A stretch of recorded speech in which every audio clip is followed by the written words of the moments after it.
Kerajaan Islam terbesar di Jawa.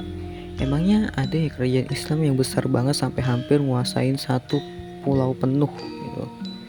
Ya tentu saja ada. Di dalam sejarah tercatat bahwa kerajaan ini tuh namanya Kerajaan Mataram Islam. Ya beda ya. Jadi dulu tuh ada Kerajaan Mataram kuno sama Kerajaan Mataram Islam. Tapi yang kita bahas ini adalah Kerajaan Mataram Islam. Nah, awalnya itu Kerajaan Mataram itu didirikan oleh Sutawijaya ya. Nah, tapi sebelum menjadi kerajaan ya, dia tuh adalah sebuah daerah di bawah kekuasaan Kerajaan Pajang gitu. Namun Sutawijaya pada saat itu tuh let's say kita sebut saja melakukan pemberontakan kepada Kerajaan Pajang karena ia tuh menyatakan bahwa Mataram itu sebagai sebuah negara gitu, menggantikan Kerajaan Pajang yang pada saat itu putra mahkotanya itu nggak mau ngambil kekuasaannya. Jadi si Sutawijaya ini dia tuh sebagai anak angkatnya dari Sultan Hadiwijaya itu mengambil alih perannya dan menjadikan Mataram sebagai pusat pemerintahan dari dinastinya yang baru, yaitu Kesultanan Mataram.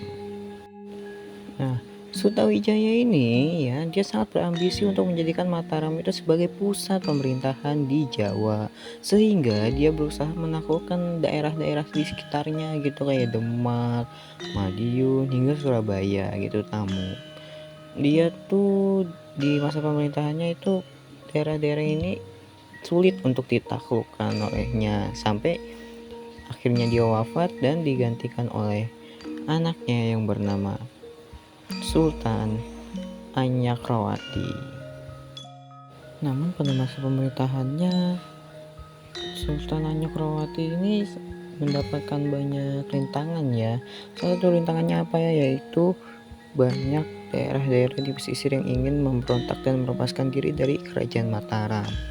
Hingga pada kematiannya itu dia meninggal pada saat perang di desa Krapyak itu, sehingga dari situlah dinamakan Panembahan Sedok Krapyak karena dia meninggal di daerah Krapyak. Sepeninggalan Panembahan Sedok Krapyak atau Sultan Anyakrawati, posisinya digantikan oleh anaknya, yaitu Sultan Agung Hanyakrokusumo yang lebih dikenal dengan Sultan Agung dari Mataram.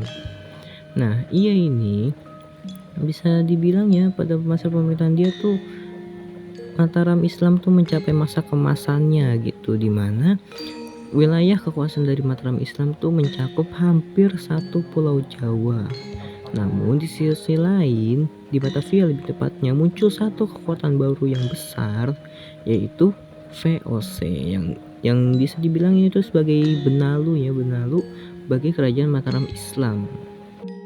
VOC berkeinginan untuk memonopoli perdagangan antara Kesultanan Mataram dengan Kesultanan Banten gitu, sehingga ini memicu perperangan antara Kerajaan Mataram Islam dengan VOC, yang nantinya VOC ini akan diserang 2 kali oleh Kerajaan Mataram Islam.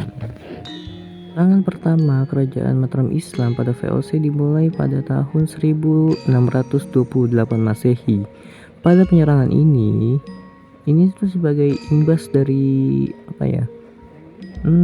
lebih tepatnya tuh VOC yang menginginkan monopoli perdagangan antara, yaitu kayak tadi saya bilang ya, dia tuh pengen memonopoli perdagangan antara dua kerajaan, yaitu Kesultanan Banten dan Kesultanan Mataram gitu, sehingga ya VOC diserang gitu loh. Pada tahun 1629, Kerajaan Mataram kembali menyerang Batavia, atau lebih tepatnya itu kembali menyerang VOC gitu. Namun di penyerangan ini sama seperti tahun sebelumnya, itu penyerangan pertama ya pada tahun 1628, hasilnya itu nihil alias nol besar gitu. Karena ya VOC juga nggak dapet dampak yang berarti lah, paling kayak ibarat kita tuh kayak lecet-lecet doang gitu loh. Karena apa?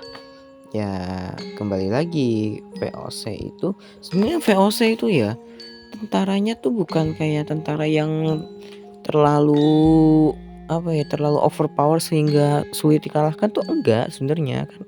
Ya mereka sama aja kayak yang manusia biasa juga.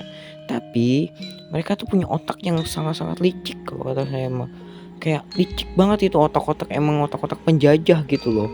Jadi mereka tuh ngebakar salah satu lumbung padi di daerah Karawang, kepunyaannya siapa? Kepunyaan Kesultanan Mataram, supaya tentaranya Kesultanan Mataram ini nggak dapat konsumsi yang layak, ya mungkin kebagian konsumsi juga, dan juga akhirnya kena penyakit, ada yang mati lemas, ada yang mati kena penyakit segala macam, pokoknya ya gitulah. Jadi nggak maksimal gitu loh penyerangan terhadap Batavia ini gitu, terhadap si VOC ini. Memang otak-otak penjajah memang gitu licik ya.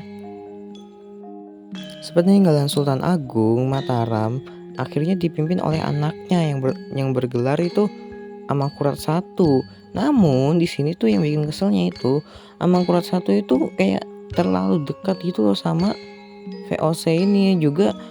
Ya rakyat-rakyat, apa ya, rakyat-rakyat Kesultanan Mataram itu pada gak sreg gitu loh. Gak sregnya kenapa? Karena Amangkurat I ini dianggap ya pemimpin yang kurang cakap dan kurang berwibawa gitu loh. Udah gitu ditambah lagi dia terlalu dekat sama Londo yang waktu itu tuh gerakan anti Belanda atau anti Londo itu sangat-sangat kencang ya. Jadi kayak wah, apaan nih, masa raja deket banget sama penjajah gitu. Jadi ya disrespect lah gitu orang-orang pada zaman itu gitu. Dan akhirnya ini yang membuat salah satu, apa ya, bisa kita bilang let's say bangsawan dari Pulau Madura gitu yang bernama Trunojoyo.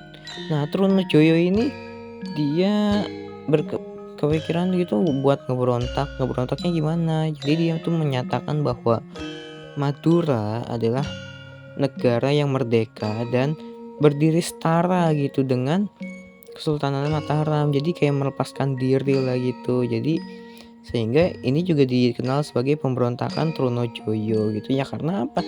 Ya karena di latar belakangnya tadi udah kurang cakap, terlalu, apa ya, terlalu dekat sama Londo gitu. Sedangkan Londo aja mempermainkan kita, masa mau deket-deket sama orang yang, apa ya gitulah. Nah di sisi Trunojoyo ini dia didukung oleh Adipati Anom yang nanti ini bakalan jadi Amangkurat II gitu loh. Dia juga statusnya sih di situ sebagai putra mahkota gitu dari Amangkurat I itu. Nah lalu dia didukung oleh Kareng Galesong. Kareng Galesong ini siapa? Kareng Galesong ini tuh salah satu panglima perang dari kerajaan Gua Talo yang lagi ada di Jawa lah gitu. Dia juga statusnya sebagai salah satu anaknya Sultan Hasanuddin sih. Nah terus juga ada Panembahan Giri. Nah Panembahan Giri ini siapa? Panembahan Giri ini salah satu bukan anak sih, tapi murid dari Sunan Giri. Makanya namanya Panembahan Giri, karena apa? Murid dari Sunan Giri. Begitu. Akhirnya berkat kepiawaiannya dalam berperang, Trunojoyo bisa menguasai keraton Mataram, yang mengakibatkan Amangkurat I harus melarikan diri. Melarikan diri kemana? Melarikan diri ke daerah barat, yang terus saja melarikan diri ke Batavia. Karena apa? Best friendnya kan di sono, si VOC itu. Karena apa? Best friendnya kan VOC, jadi dia minta suaka atau minta perlindungan ke VOC itu. Udah gitu karena rakyat juga kurang suka sama dia ya, jadinya ya nggak ada yang nolongin sama sekali lah. Jadi udah dibilang kurang cakep dalam memerintah, kurang wibawa, udah gitu dekat lagi sama Londo, dekat lagi sama VOC, udah makin akhirnya dia meninggal di daerah Tegalwangi. Ya itu juga karena sakit dan juga perjalanannya yang lama gitu. Jadi dia meninggal di daerah Tegalwangi. Namun keberhasilan Trunojoyo ini dalam merebut keraton Mataram ya, ini nggak serta-merta semua sekutunya tuh senang gitu loh. Salah satunya siapa? Ya itu Adipati Anom itu. Adipati Anom akhirnya dia membuat membuat perjanjian gitu. Dia kong kali kon sama siapa? Cornelis the Spellman, si tukang adu domba itu yang gitu.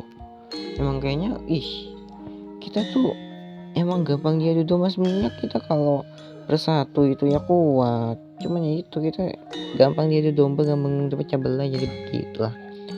Nah ini jadi si tukang adu domba ini dia tuh dipintain tolong lah gitu sama si Adipati Anom gitu untuk melawan Trunojoyo. Karena apa? Dirasa nih wah Trunojoyo ini sudah terlalu kuat, ini gak bisa, ini nanti bisa senjata makan tuan lah gitu. Jadinya akhirnya dia memusnahin Trunojoyo dengan bantuan siapa? Dengan bantuan VOC. Tapi VOC tuh minta bayarannya wah banget gitu. Kayak misalnya VOC nanti bakalan menguasai seluruh daerah di pesisir utara Jawa gitu. Jadi seluruh daerahnya Mataram di daerah pesisir gitu, pesisir utara, jadi semuanya punya VOC semua. Jadi pelabuhan-pelabuhan itu punya VOC ya semua. Dan gitu juga semua biaya perang ini ditanggung sama si Mataram, kerajaan Mataram udah gitu. Nah, brengseknya tanah-tanah yang tadi di pesisir utara Jawa itu tuh dihitungnya sebagai gade atau siapa? Gade karena VOC ini udah membantu juga, udah gitu dia VOC juga ngasih duit lah buat si Amangkurat II ini atau si Adipati Anom ini membangun keraton baru gitu di daerah Kertasura atau lebih dikenal tuh Solo lah kalau sekarang tuh. Jadi tadi kan di Mataram itu kan di daerah Yogyakarta kalau sekarang ini. Nah nanti dia mau bikin keraton baru di daerah Surakarta atau yang sekarang dikenalnya Solo gitu. Singkat cerita, Jawa ini tuh mengalami dualisme pemimpin. Dualisme kepemimpinan. Artinya apa? Ada dua pemimpin di satu wilayah. Jadi di daerah Yogyakarta sekarang tuh ada Pangeran Puger beserta keturunannya. Pangeran Puger ini siapa? Pangeran Puger itu adiknya si Adipati Anom gitu. Jadi si Pangeran Puger ini merasa dia juga berhak gitu atas tahta yang dimiliki di Mataram gitu. Jadi dia mengambil alih keraton yang lama, keraton di Mataram atau keraton di Jogja. Sedangkan si Amangkurat II itu dia kan udah pindah ya, keratonnya udah pindah di daerah Kertasura berkat itu dari VOC tadi. Nah selama itu mereka tuh perang generasi demi generasi, mereka perang. Akhirnya pada tahun 1755 di daerah Giyanti diadakan sebuah perjanjian yang intinya tuh membelah kekuasaan Mataram menjadi dua, yaitu Kesuhunan Surakarta dan Kesultanan Ngayogyakarta Hadiningrat. Kesultanan Ngayogyakarta Hadiningrat ini dipimpin oleh Pangeran Mangkubumi yang nanti akan bergelar Sultan Hamengkubuwono ke-1 atau Sultan Hamengkubuwono the First gitu. Lalu di daerah Kartasura itu akan dipimpin oleh Susuhunan Pakubuwono ke-3. Jadi begitulah asal usul terbelahnya Kesultanan Mataram menjadi Susuhunan Surakarta, Diningrat atau Hadiningratnya saya lupa, dan Kesultanan Ngayogyakarta Hadiningrat begitu. Nah meskipun kerajaan Mataram Islam ini sudah lama tidak ada gitu karena sekarang digantikan oleh Susuhunan Surakarta Diningrat, dan Kesultanan Yogyakarta Diningrat, serta Mangkunegaraan. Peninggalannya kita bisa lihat di sini tuh banyaknya, mulai dari kalender Hijriyah yang digabungkan dengan kalender Saka pada masa pemerintahan Sultan Agung dari Mataram.